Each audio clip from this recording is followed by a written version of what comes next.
చిత్తూరు జిల్లా పలమనేరు మున్సిపల్ కార్యాలయంలో స్వర్ణాంధ్ర 2047లో భాగంగా ముఖ్యమంత్రి చంద్రబాబు నాయుడు టెలికాన్ఫరెన్స్ ద్వారా నిర్వహించిన నియోజకవర్గ విజన్ యాక్షన్ ప్లాన్ సమావేశానికి పలమనేరు శాసనసభ్యులు ఎన్ అమర్నాథ్ రెడ్డి హాజరయ్యారు. ఈ సందర్భంగా నియోజకవర్గంలోని అధికారులతో కలిసి ఆయన ముఖ్యమంత్రి ఇచ్చిన సందేశాన్ని విన్నారు. విధ్వంసకర పరిస్థితుల నుంచి అభివృద్ధి పదంలోకి రాష్ట్రాన్ని తీసుకెళ్లడానికి అధికారులు, ప్రజాప్రతినిధులు సమన్వయంతో పనిచేయాలని సీఎం సందేశంలో పేర్కొన్నారు. టెలికాన్ఫరెన్స్ అనంతరం నియోజకవర్గంలో జరుగుతున్న పనులు, చేపట్టాల్సిన కార్యక్రమాలపై ఎమ్మెల్యే అధికారులతో చర్చించారు. ఈ సమావేశంలో నియోజకవర్గ special officer Sridevi, RDO Bhavani, DSP Prabhakar, FRO Narayana, municipal commissioner Ramana Reddy, CA Narasimharaju, తహసీల్దార్లు ఎంభనాథన్, అనిల్ కుమార్, ప్రసన్న కుమార్, ఎంపీడీఓలు బాలాజీ, భాస్కర్, సురేష్ బాబు, ఈశ్వరన్, రామచంద్ర బాలాజీలతో పాటు అన్ని శాఖల అధికారులు తదితరులు పాల్గొన్నారు.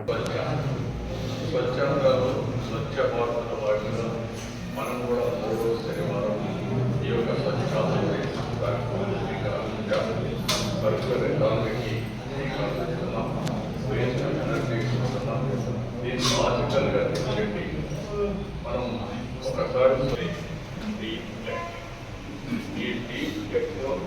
టెక్నాలజీ బాగా కావాల్సిన నాలెడ్జ్ని మీరు ఒకసారి చూస్తే ఇన్ఫర్మేషన్ని సెటిలైట్ ద్వారా, డ్రోన్ ద్వారా, సీసీటీవీ కెమెరా ద్వారా, ఐఓటీ లేకపోతే వేరబుల్ పక్కన సెన్సార్ వచ్చేసాయి.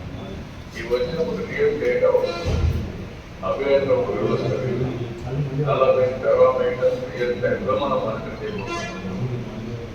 ఆటోమేటిక్గా అవేర్ వస్తే అక్కడి నుంచి ఇన్ఫర్మేషన్ కావాలా, ఎయిర్ క్వాలిటీ, ఎయిర్ డైరెక్షన్, అదే మాదిరిగా టెంపరేచర్, లేకపోతే cyclone prediction, under board prediction, flood management, లేకపోతే రిజర్వాయర్స్ వాటర్ లెవెల్, ఇలాంటివి ఒక 40 దాకా ఈజీగా మనం ఐడెంటిఫై చేసే పరిస్థితికి వస్తున్నాం.